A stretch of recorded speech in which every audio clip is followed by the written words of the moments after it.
Tels des rois et des reines invités à la table divine, les membres et sympathisants du FIAD à Yaoundé se sont retrouvés à l'hôtel des députés pour le rendez-vous hebdomadaire de l'Académie de la réussite totale avec à sa tête le coach Rolanda Tchokessi, directrice générale de l'hôtel Le Macambé. Au Cameroun, personne de nos ancêtres va debout et jaloux de ta liberté. Je m'engage, parler de santé, honneur de prospérité, de personne à qui je parle. Suite à l'exécution de l'hymne et du credo FIAD entonné par les coachs Angèle Mignatou et Jacqueline Sylvie Bissa, les participants ont eu l'honneur de recevoir les décrets de bienvenue du coach Antoine Fomo, expert consultant en passation des marchés. Je m'incline devant la grandeur de votre personne.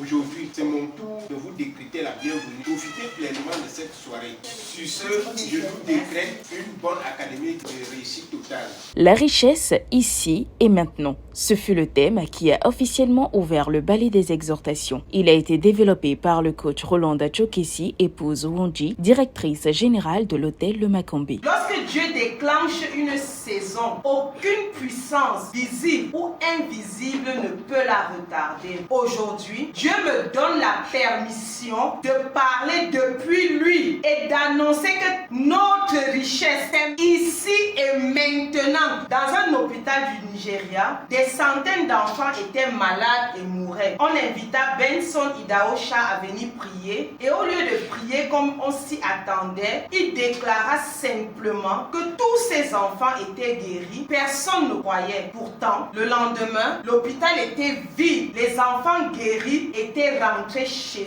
eux. Voilà ce qu'on entend par autorité divine. La deuxième exhortation titrée « Dieu n'a oublié personne » a été décortiquée par le coach Caroline Justine Gabomba, épouse Ntep, chef d'entreprise. Il arrive des moments où tu es au plus bas de ta forme, de ton énergie. Rien de tout ce que tu essaies ne marche. Retiens, mon frère, ma soeur, que c'est à l'heure la plus sombre que le jour apparaît. Dans le livre d'Ésaïe, l'Éternel dit, je cite, « Une mère oublie-t-elle l'enfant qu'elle allait? Une mère oublie-t-elle le fruit de ses entrailles ?» Cela nous rappelle que nous sommes tous importants et aimés aux yeux de Dieu et que personne n'a jamais été abandonné. Nous sommes le projet le plus important de Dieu. Dieu a créé l'homme à son image et à sa ressemblance. Ça veut dire tu es Dieu, je suis Dieu. Dieu est individualisé en moi. Quant à la troisième exhortation, le coach Hugues Maribuncha, chef de division à la BESC, a entretenu les participants sur la communication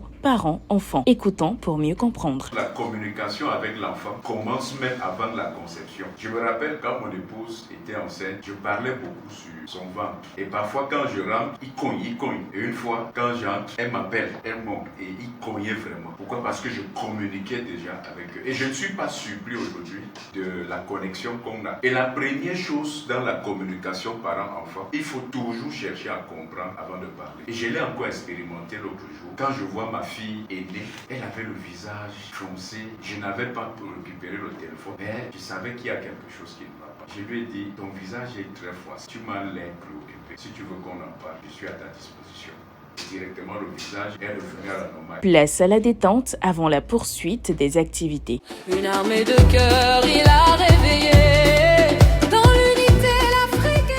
Cette parenthèse d'exhortation s'est vue refermée sur un thème assez évocateur, la nourriture et la santé. Il fut développé par le coach Gisèle Mambou, épouse So, cadre de sécurité sociale. La nourriture, c'est tout ce que nous introduisons dans notre corps pour lui donner énergie, vitalité et équilibre. La santé, quant à elle, c'est l'état de bien-être global où le corps, l'esprit et l'âme fonctionnent en harmonie. Retenons que chaque fois que nous mangeons, nous envoyons un message à notre corps. Une assiette vivante composée de fruits et légumes variés apporte de la clarté. Par contre, une assiette négligée crée du désordre en nous. Et cette vérité s'impose. La nourriture est donc pour le corps ce que la prière est pour l'âme et la programmation pour l'esprit. Juste après, les participants ont été invités à faire preuve de générosité dans l'appel à contribution de la commerçante et coach Brigitte Métafeu. La générosité doit être quelque chose de régulier dans notre parcours, il faut être généreux. En particulier dans notre association, puisque nous avons les applications et il est là pour nous aider. étonnant une seule à nous juger. Une séance de programmation fut effectuée par la suite pour rehausser les vibrations positives. Elle a été conduite par le coach Oloa Chila Hélène, gendarme. Ainsi s'est bouclée cette soirée du 4 décembre 2025. Le rendez-vous est donc pris pour la semaine prochaine.